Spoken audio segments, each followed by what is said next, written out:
evening, Michiana. I'm Julianne Grahowski. Brian Coneybear is off tonight. It's day 10 in the trial of Richard Allen, accused of the February 2017 double Delphi murders.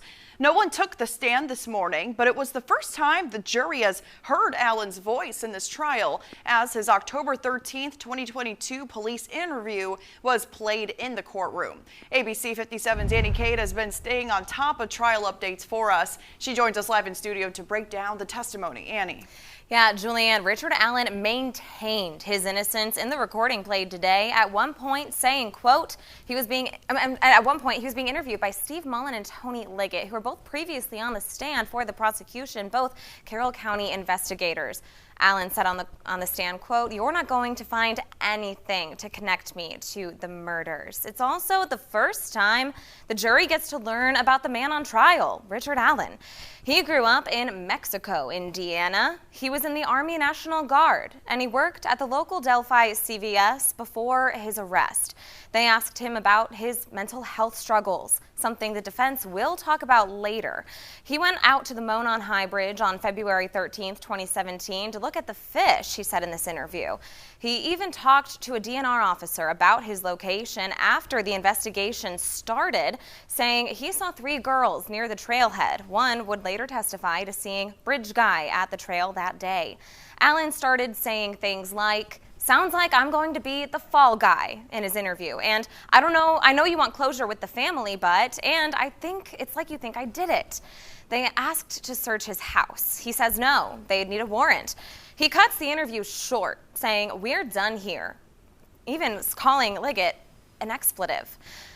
Now, after the interview, police got a warrant and searched Allen's property just hours later. In that search, we know investigators found Allen's Sig Sauer handgun, which they say ties him to the crime. After the first break-in trial, Allen's second police interview was played for the jury. I'll have that recapped coming up on ABC 57 News at 6. For now, live in studio, I'm Annie Kate. Back to you. At 5, we told you about Richard Allen's first police interview played for the jury today. The jury then saw his second police interview. ABC 57's Annie Kate is staying on top of trial updates for us and joins us live in studio to break it down. Annie. Yeah, Julianne, Richard Allen's second police interview, October 26th, 2022, happened after investigators searched Allen's home. Now remember, this is where they found a gun, which they then determined had cycled the unspent cartridge found at the crime scene. It was conducted by Indiana State Police Lieutenant Jerry Holman, who of course brought this up to Allen. Allen laughed and said, "There's no way." He said he had no idea how this bullet got there, if that's actually his bullet. Holman was heard saying, "If you don't tell me, you're going down for this."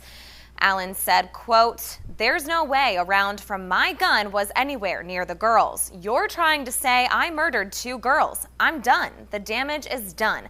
Just do what you're going to do," end quote. Also, during that recording, investigators swabbed his mouth to collect his DNA. Later, his wife is brought into the interview room and he tells her he has no idea about the bullet. She leaves and the interview gets extremely heated. Holman continues pressing Allen, shouting at him, but he repeatedly maintains his innocence.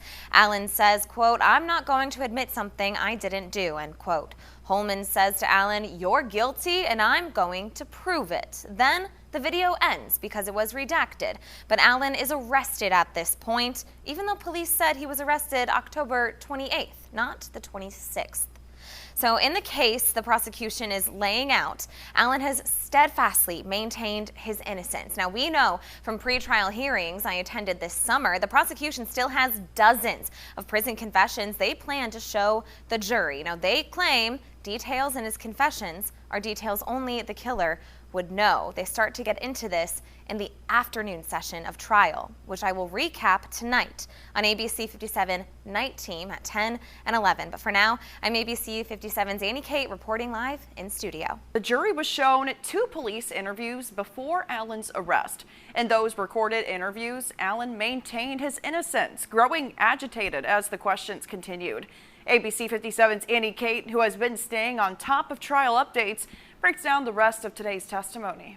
Allen maintained his innocence in his police interviews with investigators before his arrest. But after he was put behind bars awaiting trial, he started to confess. And the prosecution focused on this today in court. Those confessions are going to be a big problem for the defense if the prosecution is correct and Allen says things only the killer would know. On the stand were employees from Westville Correctional facility, where Allen was held for safekeeping as he awaited trial. He was on suicide watch, so he was being observed and recorded 24/7. He was quiet for about a month until things took a turn and Allen exhibited unusual behaviors. This is also when he started confessing to the murders, many of those written down in logs by his suicide companions. Fellow inmates mandated to sit and watch him. Those said things like Allen found God, that he killed the girls by himself, and more. He even gave a written request to confess, which was displayed to the jury, which read, "I am ready to officially confess to killing Abby and Libby. I hope I get the chance to apologize to their families." He said to one warden he disposed of the murder weapon, a box cutter, in a CVS dumpster. The defense used cross-examination to show Allen's deplorable living conditions as a presumed innocent man sitting in a prison cell. The defense's argument, I've learned from pre-trial hearings, will be Allen's confessions are false, the result of a psychotic break. The prosecution needs to show Allen knew facts only the killer could know. Trial picks back up tomorrow, and I'll have more updates on the latest testimony. Reporting in studio, Annie Kate, ABC 57 News.